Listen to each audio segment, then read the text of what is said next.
Este día vamos a hablar de El mar no cesa, de Héroes del Silencio, un álbum que nunca tuvo que haber existido en el mundo de la música. Pero para entender lo que les acabo de decir, debemos de entender la época en que fue publicado este álbum. El mar no cesa fue publicado en octubre de 1988. O sea, estamos hablando de la década de 1980. Y esa década, como todos sabemos, o para los que no lo saben, fue dominada musicalmente por completo por el género pop, de principio a fin en toda la época. O sea, podías estar en 1988 o 1989 y la cosa funcionaba de maravilla en el mundo pop o en la música pop. Pero cabe aclarar que las cosas eran muy distintas en inglés que en español, ya que en inglés, aunque predominaba la música pop, todos los grupos de rock que existían o que iban emergiendo en el tiempo, pues iban aportando su grano de arena, iban detrás del pop. Desde que Black Sabbath en 1970 creó el heavy metal, todas esas agrupaciones pues fueron sumándole mucho al género. O sea, el rock estaba vivo a pesar de que el pop predominaba en esa época. E incluso podemos mencionar grupos de gran renombre o de gran peso como Iron Maiden, Metallica, Exodus, solo por nombrar algunas. El punto es que en español la situación no era así. Lo que más predominó en español fue la música pop. O sea, los grupos que se formaban tenían que tocar sí o sí música pop. La invención del sintetizador y todos sus progresos durante la época eran propios de la música pop. Entonces, en ese mundo, el teclado había sustituido a la guitarra como elemento principal generador de música. Entonces las cosas funcionaban así en 1980 en español. Solo había música pop en esencia. Si querías diversificar, tenías que escuchar música en inglés y perfectamente podías escuchar otros géneros, aunque predominase siempre la música pop. Los reyes en ese entonces de toda la música juvenil en español era Mecano. Detrás de Mecano venían otras agrupaciones. Y dentro de un posible top 5 o top 3 existía una banda llamada Olé Olé. A esa banda pertenecía Gustavo Montesano, que como todos pudimos ver en Netflix, el peso de este señor tuvo mucho que ver para que pudiese emerger de la penumbra Héroes del Silencio. Entonces Gustavo Montesano quería diversificar, como él mismo dijo, dentro de la música. No solo quería ser músico, sino que también quería producir músicos o producir bandas. Pero por cosas de la vida, inesperadamente, me imagino yo que se debe haber sentido sorprendido, pues él no se encontró con un grupo normal para la época, se encontró con un grupo de rock en esencia. Entonces Gustavo Montesano, que era un novato en esto de la producción, se le complicó muchísimo la situación. Él sabía que el grupo tenía talento, que cada uno de los integrantes tenía talento. Entonces, contextualizando en el tiempo, yo supongo que él conoció a Héroes del Silencio allá por 1985-1986, porque como ya todos sabemos y como se dijo en el documental de Netflix, él anduvo cargando con el grupo durante un año, en donde anduvieron tocando puertas y nadie se las abría, ninguna casa disquera les parecía la propuesta musical de Héroes del Silencio. Entonces es así como él, siendo parte del grupo Olé Olé, entonces hablar de la figura de Montesano era hablar de un músico de una gran jerarquía en esa época. Y eso de alguna manera era una ventaja para Héroes del Silencio. Así que Montesano lo que hizo fue ir a su propia casa disquera de su grupo, a la EMI. Así que la paciencia de Héroes del Silencio se vio muy bien recompensada porque estaban en las manos de un gran músico que quería ser productor y les habían abierto las puertas en EMI. Pero claro, las casas disqueras tampoco daban su brazo a torcer tan fácilmente. A pesar de que Montesano había recomendado al grupo, EMI no iba a producir un álbum solo porque Montesano decía que el grupo era bueno. En la década de 1980 era muy común que las casas disqueras hicieran lo siguiente. Primero sacaban un sencillo, luego sacaban un maxi play Y si esas dos cosas funcionaban coherentemente o cumplían las metas que ellos requerían, eso le permitía al grupo poder grabar un álbum. Entonces, inevitablemente, Héroes del Silencio tuvo que someterse a ese filtro, sacar un mini play primero, que fue Héroe de Leyenda, cuyo sonido pues prácticamente fue el molde que definió tanto el sonido del maxi play como el sonido del álbum. Pero volviendo al mini play, que era Héroe de Leyenda, que salió en un formato que en mi país se le llamaba disco de 45, no sé por qué realmente. Era un disco como el doble de un CD en tamaño. Era de vinilo, claro. No sé si en ambas caras, porque solo cabía una canción por cara. No sé si en ambas caras venía Héroe de Leyenda o si una cara venía vacía y en una sonaba la canción. Porque así eran esos discos. Recuerdo haber puesto un long play alguna vez y venía vacío de una cara. Entonces la aguja solamente corría y no emitía ningún tipo de sonido, solo una cara era la que tenía habilitada. Es un detalle nada más de la época. Pero volviendo al tema, se lanzó Héroe de Leyenda y fue todo un éxito en las radios. Toda la gente lo pedía, pues eso dejó muy satisfecho a EMI y fue cuando pidió que se hiciera el Maxi Play. El Maxi Play ya era un disco muy parecido al de un álbum, que en mi país también le decían disco de 33, no sé por qué le decían disco de 33, honestamente, ya era el vinilo normal. Entonces ese Maxi Play contenía 2 canciones por lado.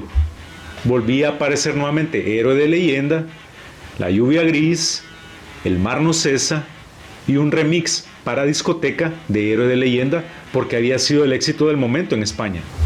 Y fue ahí donde EMI, obviamente, que las casas disqueras creo que lo que poco hacían era promover la buena música. O sea, sí lo hacían, pero realmente sus metas eran los números, eran las finanzas. Y fue ahí donde condicionaron al grupo que si ese Maxi Play vendía 5,000 copias, ellos iban a tener el derecho para poder grabar un álbum. Y exitosamente Héroes del Silencio vendieron más de 30,000 copias. Por lo tanto, cumplieron las expectativas de EMI, que no se lo creían e inmediatamente pidieron que se elaborara el álbum. El Maxi Play fue publicado el 1 de enero de 1987. O sea, estamos hablando de que Héroes del Silencio comenzaron toda esta peripecia en busca del éxito entre 1985 y 1987. Una época, como les repito, musicalmente muy dura para un grupo de rock en español. Y aún así el grupo se la sorteó y salió venciendo. Entre tanta adversidad propia de la época, como les vuelvo a repetir, porque estaban luchando contra un género musical que predominaba en el idioma, el pop. O sea, una situación bastante dura y bastante compleja. O sea, era nuevamente poner en disputa la guitarra contra el sintetizador. O sea, lo antiguo contra lo nuevo. Yo nací en 1979, entonces toda mi niñez la pasé en toda la década de los 80 y entonces yo tengo esos recuerdos muy claros de qué era lo que sonaba en las radios. Por eso es que me he detenido en exponer toda esta situación, porque es increíble lo que logró Héroes del Silencio en realidad. Porque, como les repito, tanto en español como en inglés, el pop tenía completamente dominada la época y la dominó de principio a fin, como se los repito. Entonces esos recuerdos los tengo muy pero muy claros y muy definidos. O sea, no les estoy contando nada que yo no haya experimentado. Entonces estoy viendo la dificultad con la que Héroes del Silencio se encontró. Bueno, ahora sí vamos a analizar un poco el álbum. Luego del mini play, el maxi play, que las casas disqueras en ese entonces le daban tanta amplitud a las canciones, le sacaban todo el lucro de tiempo, pensando financieramente hablando, claro. Entonces, El Mar No Cesa fue publicado en un octubre de 1988. Otra cosa, como se lo vuelvo a repetir, el álbum fue una anomalía de la época. Por lo tanto, nunca debió haber existido, ya que lo que predominaba era el pop, no el rock. Y debido a esa situación, la propuesta rockera de Héroes del Silencio tuvo que ser adaptada a una propuesta puramente pop para que fuese comercializado de una manera más fácil. Por eso es que el álbum es en esencia pop rock, pero podríamos definirlo ya quizás como el primer álbum de rock alternativo en idioma español. Este álbum fue el derecho de piso que tuvo que pagar la banda, así como todos en la vida, ¿verdad? Como cuando tenemos nuestro primer trabajo y somos explotados vilmente, pero nosotros estamos muy contentos y estamos muy felices de hacer muy bien las cosas. Entonces, de esta manera les tocó a Héroes del Silencio trabajar arduamente con toda esa emoción, con todas esas ganas, con todo ese ímpetu, a pesar de que no les pagaron absolutamente nada. Les pagaron unos miserables centavos en pesetas. Y claro, por ser el primer álbum, tenía un montón de anomalías. Como ya les dije, era una propuesta rockera que tenía que ser adaptada a la época, al pop. Terminó siendo un álbum pop rock digerible para todas las masas. Volvió a aparecer Héroe de Leyenda dentro del álbum. Era la canción número 11. O sea, el álbum estaba compuesto por 11 canciones, pero en esencia eran 10, porque eran 10 nuevas canciones. Héroe de Leyenda venía desde el mini single, que fue el primero que se promovió para la banda, que fue todo un éxito, como les digo. Luego apareció en el maxi single, tal cual como el diseño original, y un remix para discoteca, y luego aparece en el álbum El Mar No Cesa. Pero esa ya no era la primera opción, ese ya no iba a ser el primer sencillo a promocionar. Dentro de la composición musical, pues se dieron otro montón de situaciones. Los integrantes se molestaron muchísimo porque les querían incluir un montón de sonidos a base de sintetizador o teclados, por lo cual ellos lucharon arduamente por quitar algunos. Lo lograron, pero en algunos casos no. Se molestaron, pero realmente ellos tenían que someterse a todo ese tipo de situaciones si querían triunfar. Ellos necesitaban entrar en la escena musical de la época. Así que, como dato a destacar, El Mar No Cesa, como les repito, constaba de 11 canciones. En publicaciones posteriores, ya posteriores a Sendero de Traición, estamos viendo 13 canciones. Y vemos que se quedó en el tintero, o que no las quisieron incluir, las canciones de La Visión de Vuestras Almas y Olvidado. Y al escucharlas claramente no escuchamos ninguna distorsión. Son tal cual como suenan las demás canciones, o sea, no hay ningún tipo de contraste. No es el contraste que escuchamos como Héroe de Leyenda, que vuelve a aparecer en algunas ediciones de Sendero de Traición, que ahí sí se oye bastante el contraste, no cuadra mucho con el sonido de Senderos. En este caso, Olvidado y La Visión de Vuestras Almas encajan perfectamente, lo que nos dice de que esas canciones no fueron incluidas.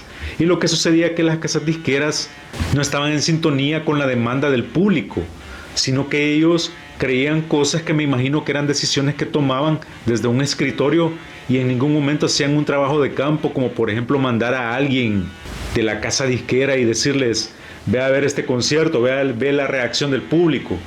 No sé cómo hacían sus estudios. Entonces para ellos era muy importante el tiempo de duración de un disco y el tiempo de duración de una canción. Entonces acá podemos ver también que cada canción no sobrepasa los 5 minutos. Está en un intervalo entre 3 y 4 minutos y un poco más de 4 minutos. Claro, eso condiciona el tiempo de duración del disco. Y aún así también se tenían muchas creencias banales de que un disco tenía que contener entre 10 y 12 canciones. En este caso, pues ellos, por eso es que decidieron sacar Olvidado y La Visión de Vuestras Almas y publicar solamente 10 canciones más Héroe de Leyenda, que fue como una especie de gancho o de eslabón o de algoritmo que prometía atraer la atención de las masas para comprar el disco. Pero el disco caminó por cuenta propia, por la misma calidad que contenía. La canción elegida como primer sencillo me pareció bastante acertada. Mar Adentro es una canción bastante equilibrada, muy bien lograda. Eso no quiere decir que sea mejor que Flor Venenosa o que Hace Tiempo o Fuente Esperanza. Esas ya son decisiones que se toman ya sentado y es de comprender, así que no hay que entrar en polémica y fue muy acertada la decisión de poner mar adentro. En cuanto a la composición de música y letras, es el primer y único álbum en el que podemos ver a Héroes del Silencio tal cual como son. O sea, virginalmente destacaron sus letras y su música. Fue el único álbum libre de todo ese mal ambiente, lleno de toxicidad que tuvieron a partir de Senderos, El Espíritu del Vino y Avalancha, y que tuvo origen con este álbum, El Mar No Cesa. Fue a partir de acá, cuando se hicieron famosos, que empezaron a esparcirse por todos lados cualquier tipo de críticas. Entonces aquí podemos ver que El Mar No Cesa es el primer y único álbum con inspiración natural, positiva y motivacional del grupo. Otra situación a destacar es el orden que lleva la composición musical. Es cierto, ellos no querían lograrlo de esa manera, el álbum, pero musicalmente a mí me gusta esa especie de simetría, esa especie de orden que ellos logran quebrantar a base de talento, tanto en las letras como en la música. O sea, se trató de implantar una especie de rigidez o plantilla para que pudiese ser vendido en ese mundo popero en el que se concibió este álbum. Entonces la diferencia la hizo todo su don para la música, su genialidad y talento natural que poseía la banda. Ahora bien, analizando el sonido del álbum en su totalidad, como les repito, sonaba bajo la misma línea o fundamentos con los que habían publicado Héroe de Leyenda. Tiene la misma estructura musical. Una de las cosas que destaca, no para la época, sino que tal vez hoy en día, es escuchar esa base dentro de cada canción. Es una base muy repetitiva que se acomoda a la velocidad de cada canción. O sea, y quiero destacar esto porque hablando de cada instrumento, esa base que le pusieron repetitiva sacrificó, o el más afectado de todos los integrantes fue Pedro Andreu. Esa base de sonido generada por sintetizador le quitó mucha presencia a Pedro Andreu. A Pedro Andreu en pocas canciones se le oye que destaque. Tal es el caso de Hace Tiempo, donde empieza de golpe, empieza desde la introducción, La Isla de las Iguanas, El Estanque, quizás solo en esas tres. En las demás canciones no se necesita escuchar a Pedro Andreu realmente. Es lastimosamente el integrante más afectado en la elaboración de este álbum. Con respecto a la guitarra o a las guitarras, pues escuchamos a un Juan Valdivia todavía un poco timorato a la hora de querer destacar. Se ve que quiere arrancar con fuerza. Por supuesto que se escucha toda su genialidad en todo su esplendor. Se escucha que va iniciando. Tiene unos destellos de despegue como en Hace Tiempo, donde tiene un solo de guitarra espléndido, donde se pone un tanto heavy realmente.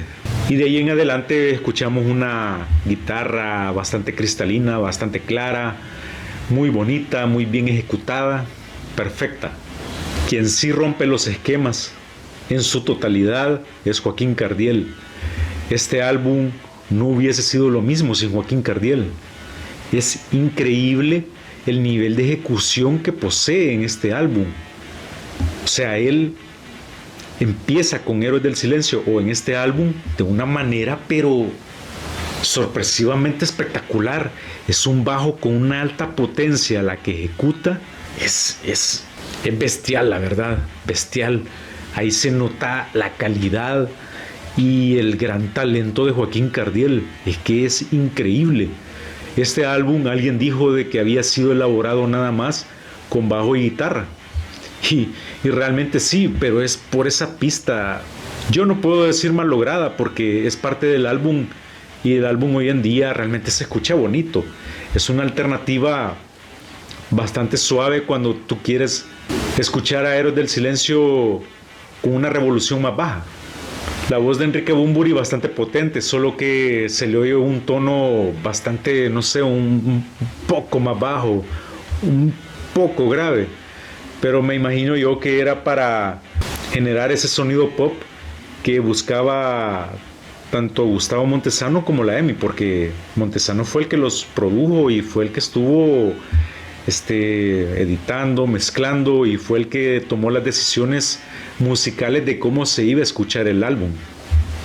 Así que así de distinto y de particular fue el primer álbum de Héroes del Silencio, que a base de mucho esfuerzo, de 2 a 3 años de esfuerzo, lograron materializar este álbum. Un álbum que, como podemos ver, no estaba en su totalidad completo. Hasta después lo pudimos oír completo con la inclusión de Olvidado y de La visión de vuestras almas. Ahí pudimos ver el álbum tal cual como era. He de creer de que si el grupo hubiese seguido bajo esta misma línea, si hubiesen generado un disco siempre producido por Gustavo Montesano y por la EMI, de esta manera el grupo hubiese fracasado. De lo contrario, como les digo, creo que hubiesen quedado nada más como un éxito nacional si no hubiesen tenido esa visión de querer cambiar este esquema del cual se sintieron satisfechos, pero no fueron felices porque iban a caer en un encajonamiento del cual no iban a poder salir con los años 1990 ya encima. Así que, como les repito, he de creer que este fue el primer álbum de rock alternativo en español, pero en esencia, obviamente que es considerado como un álbum pop rock, que se le puede comparar tal vez con alguno de Soda Stereo. Claro, es el único álbum pop rock de la banda, no hubo otro así, no era así como ellos querían sonar. Y hasta aquí el análisis del Mar No Cesa, un álbum que, como les repito, es una anomalía musical de una época. Nunca debió haber existido, pero qué bueno que fue todo lo contrario, que sí existió, que aparecieron Héroes del Silencio para cambiar radicalmente el sonido del rock en español.